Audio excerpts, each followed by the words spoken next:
They actually had a smaller budget and made like quadruple that, but Empire Records as well, like it just became such a cold hit that has lasted throughout the years. Did you guys, and this is a free-for-all, anybody pipe in here, but did you guys know when you were making these films that it was gonna resonate so strongly with the people that were watching it? Max and I were just talking backstage about how, and I would imagine it's the same for Robin and Johnny.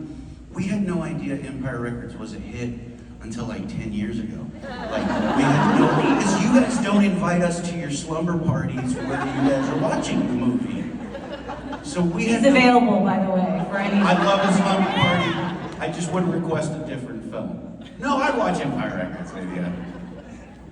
We lost the studio 4 times the money that they spent. I heard this. Can somebody elaborate on that a little bit?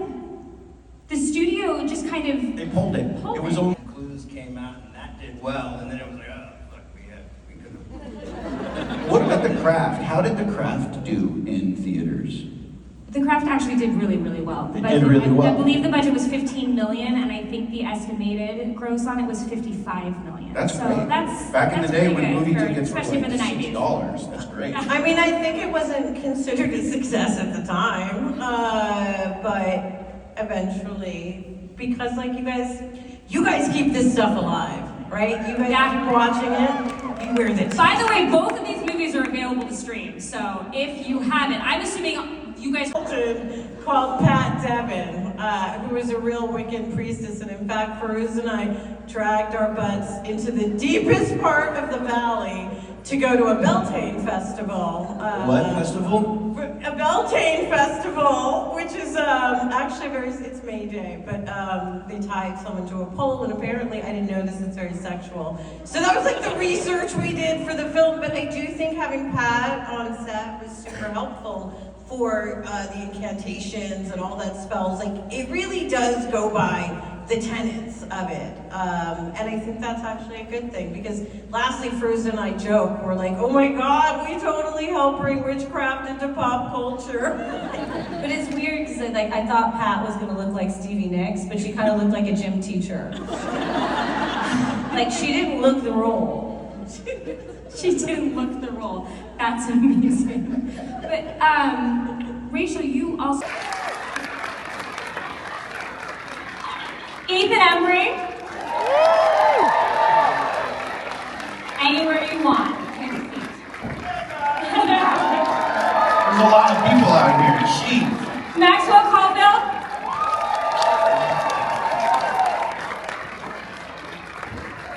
And Rachel Tenney. Also leading us into The Craft, because Rachel is in both films.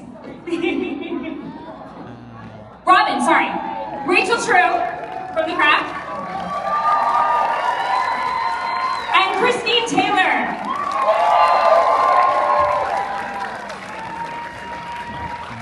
You guys, I am so very excited to be here with all of you. Let me just get it off my chest. Both of these films were huge to me. I loved them both so much.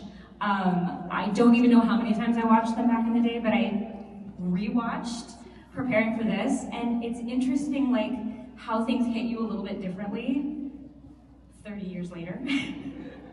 But both of these films really like resonated with the audiences in such a crazy way. They became such cult hits. The Craft specifically actually had a smaller budget and made like quadruple that, but Empire Records as well, like it just became such a cold hit that has lasted throughout the years. Did you guys, and this is a free-for-all, anybody pipe in here, but did you guys know when you were making these films that it was gonna resonate so strongly with the people that were watching it? Max and I were just talking backstage about how, and I would imagine it's the same for Robin and Johnny. We had no idea Empire Records was a hit until like 10 years ago. Like, we had no idea, because you guys don't invite us to your slumber parties where you guys are watching the movie. So we had available, by the way, for any. I love a slumber party. I just wouldn't request a different film. No, I'd watch Empire Records, maybe. We lost lost the studio 4 times the money that they spent. I heard this. Can somebody elaborate on that a little bit? The studio just kind of... They pulled it. It was only in 4 theaters. It was in 4 theaters, Chicago, Denver, Dallas. Robin and I did a little press tour the weekend it was released, and we went to the 4th. Because nobody else would. I was like, there's a free hamburger, I'll go to Fort Lauderdale. Well, was there a specific reason why? Like when they believe in something so much that they're gonna make this film and then they change their mind, like was there something that happened, or they just were like, nah, we're gonna focus on something else? The studio executive had changed. The one that was running the studio while we were making the film left, and the incoming exec shelved it. I also think it has something to do with the movie. I mean, I think studios feel a lot better about promoting a movie where they can compare it to another movie recently that's made a lot of money. And it's the entire reason why people actually liked it, and you guys are here because there wasn't anything else like it, but I don't think they knew how to promote it. There were no stars in it, and everybody was young, but yeah, they were wrong, because look at us here. What about Clueless, right? Like we did that, and then Clueless came out, and that did well, and then it was like, oh, fuck, we couldn't. What about The Craft? How did The Craft do in theaters? The Craft actually did really, really well. It did really well. I believe the budget was $15 million, and I think the estimated gross on it was $55 million. That's so great. Back in the day when movie tickets were especially like for the 90s. $6, that's great. I mean, I think it wasn't considered a success at the time, but eventually, because like you guys keep this stuff alive, right? You guys keep watching it, you wear this. By the way, both of these movies are available to stream, so if you haven't, I'm assuming you guys are all here for a reason, so you probably have seen them, but if you have not, you can stream them. But you could buy them. We don't get any money from I'm not saying that they're for free, but you can Even watch if you rent them, like we're not asking you to buy it, but even if you rent them, we get a little check. I think you might have to, but it's okay. It's worth your $5. If you stream it, Ted Sarantos gets a yacht. And if you buy a Rex Manning t-shirt, buy it from Max's website. Yeah. It's a good idea, I like the sound of it. Robin and Rachel, I wanted to ask you specifically. Wait a minute, your My wife made a Rex Manning t-shirt, but she got away with it. We skirted copyright laws by calling it T-Rex Manning, and then it's a picture of Max with little short T-Rex arms. Wait, and this is something that you have available for purchase? Yeah, it's on our Etsy store. You guys, I mean, I wanted to ask the two of you specifically, the depiction of witchcraft in The Craft honestly is so authentic, especially for its time. Did you guys have, did they bring in any experts? Was there anyone there on set to kind of help you? Yeah, how dark. Yeah, really get into it in a real, truly authentic way, because it really was. I mean, I believed it. Everybody turn to me. Yeah, we had a witch consultant called Pat Devin, who was a real Wiccan priestess, and in fact, Farouz and I dragged our butts into the deepest part of the valley to go to a Beltane festival. What festival?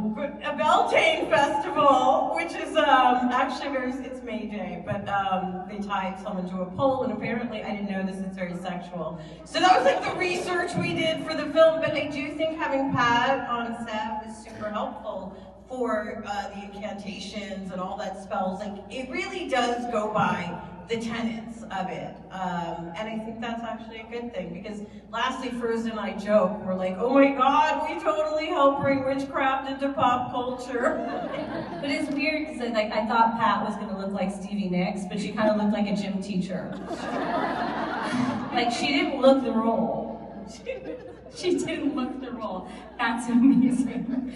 But Rachel, you also, I know that you've written a book, and you kind of still not live in this world, but tarot reading. What is the name of your book? Tell everybody, because I'm sure you can all buy it. I have a book out called True Heart Intuitive Tarot, and it's really not connected to the movie at all. Like, it's something I was into. I got my first tarot deck at like 8 years old. Okay, I was going to ask you that if this was something that you were interested in before this film came out. No, I just, an adult, you know, but it gave me a deck when I was really young. And the thing is, I was taught to read when I was like 4, and the books that I loved in the library were Carl Jung's Man and His Symbols and Nietzsche's Beyond Good and Evil. Not saying I read those books, but I liked the covers and the pictures, right? So by the time I saw, I'm so tired, I'm so New York today. When I'm tired, this is the accent. But anyway, when I saw my first tarot deck, it was the same pictures that were in Carl Jung's Man and His Symbols. So for me, tarot is much less about Wicca and... I was going to ask if there's a connection between tarot and witchcraft. There is, but for me, like, I'm not a witch. I just played one in a movie. Seriously, for me... We could say the same thing about being bitches. No, but the reason I love tarot, the reason I wrote the book is because it's like a way to therapize yourself and not call your friends and dump your stuff on them. You can use it to kind of figure out the now. Like Carl Jung said, the best way to predict the future is to determine how the present evolved from the past. Okay, So that's what it's good for. that's awesome. And your book is still available, correct? Oh yeah, my book it's with a major publisher. You can get it on Amazon. Wait until it goes on sale, because it goes down pretty good. And Or you can pay full price. Or pay full price. I'm sorry, pay full price.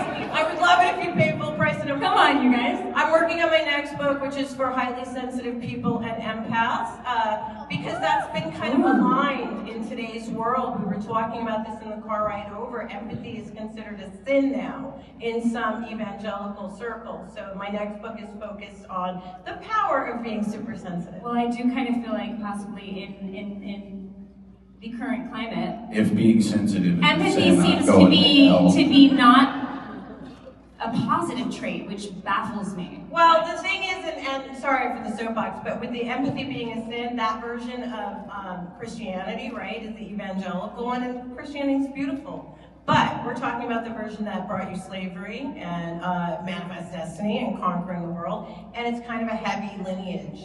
So my thing is, let's lighten it up, you know? Yeah, I love that. Maxwell.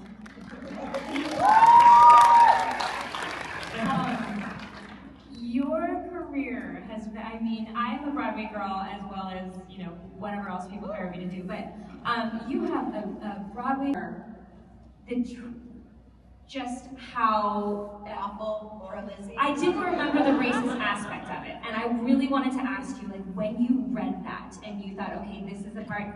First of all, I just want to say one thing really quickly. Having been on the other side of these panels before, people always ask us, like, what drew you to this role? Generally, we're lucky enough to get an audition, and then we pray that they hire us.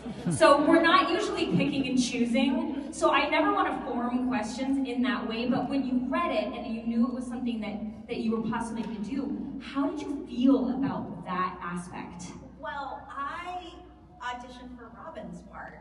Oh, really? Yes.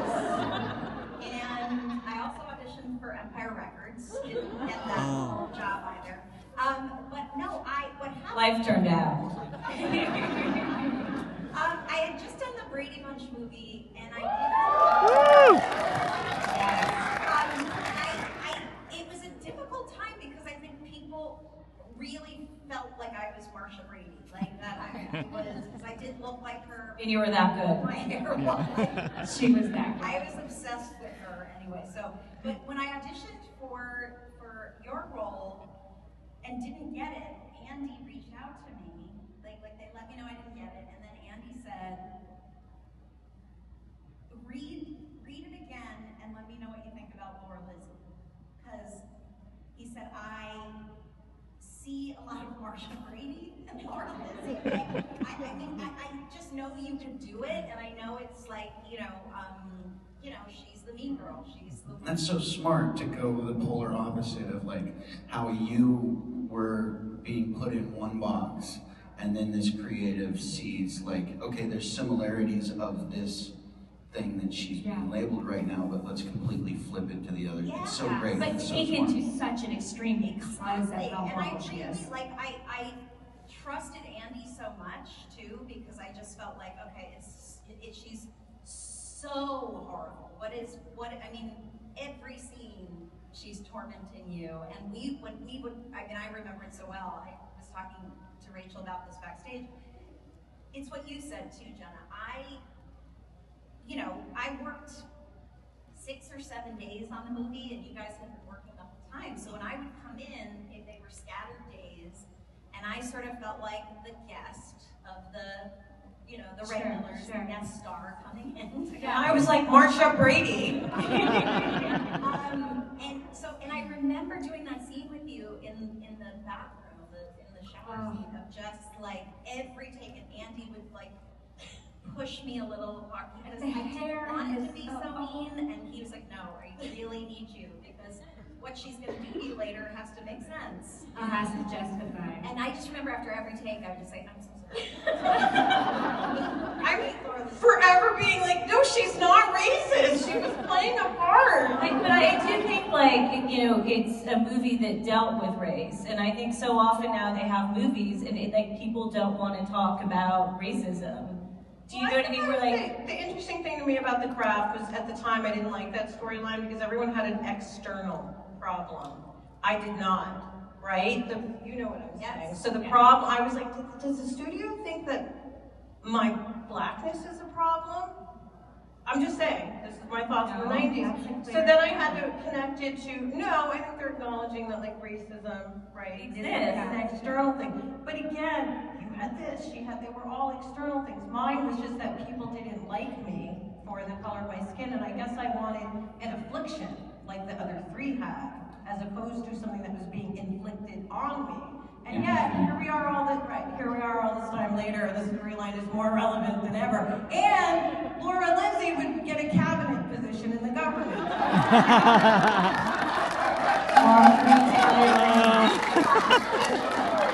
Cast a couple spells, ladies. But back to Christine, she's so lovely and sweet and kind. The absolute nicest. I know, right? It usually is that way, though. I feel like Not always that way. people who play the mean girl. Some of them are real fucking dicks.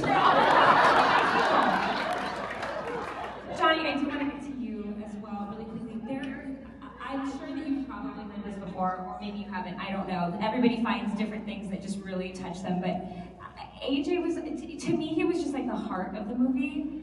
And he was so, for me, he really was. He was so, like, he had this vision, and he loved this girl so much, and it was like seeing his heartbreak and watching you watch her, and I think you were everyone's crush at the time, for sure, watching her. But the moment at the end, on top of the roof, when you go in to kiss her and she falls into Hilarious. the dip.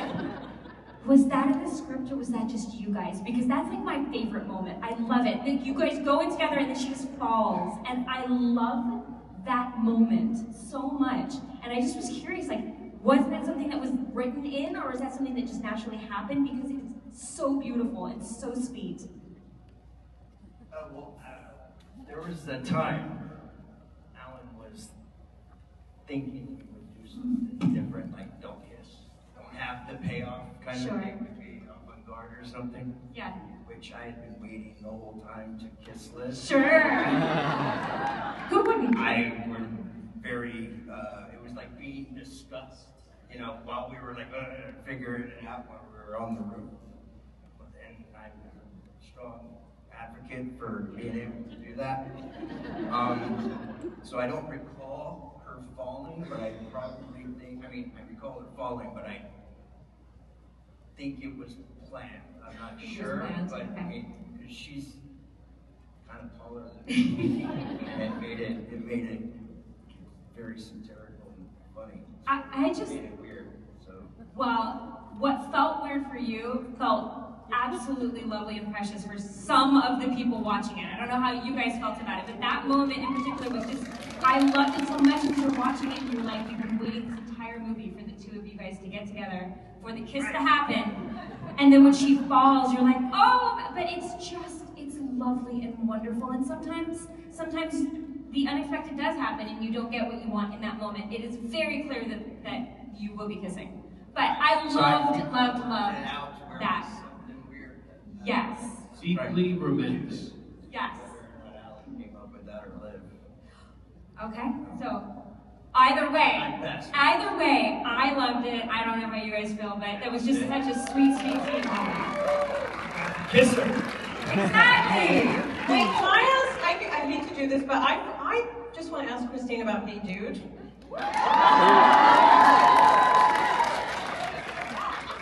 many other important things. Oh my gosh! Sounds like they want to talk about Hey Dude too. And we are going to get to audience questions as well. I hate that the time has gone by so fast. I did not expect that at all. But we will get to a handful of questions from the audience. By the But way, Robin just said, "What is Hey Dude?" So that's fine. They know what it is. they do. We all know what it is. It was a kids' TV show I did for Nickelodeon back in the 90s. That Woo! if you were our age, you probably didn't see it. Because we were, You were a child after you've been working. a little bit teenage. Yeah. Yeah. Oh. I believe, am I correct in thinking that there are 2 microphones somewhere in the aisles? I was told there would be. We got them? Okay, great. Basically, we don't have much time left, but if anybody has a question, there's going to be one on each side, and you guys can line up, and we can get to as many as we have time for. I apologize for having to rush through it, so maybe keep your questions a little bit concise, but we would love to hear from you guys for any questions. She was really telling us to keep our answers concise. Did you guys pick up on that? No, they're allowed to talk as much as they want, but if you guys would be kind of precise with your questions. Oh, and tell us your name as well. My name is Angie, and I'm from Bridgeport, Connecticut. My question is for Rachel. It's not a craft, but it's about half baked. I wanted to know, how was your experience? Oh. And how much did you like? You know what? I am Mary Jane. and I can go anywhere in the world and still get a joint offered to me. So I'm not mad at that role. It was super fun. Dave Chappelle was amazing.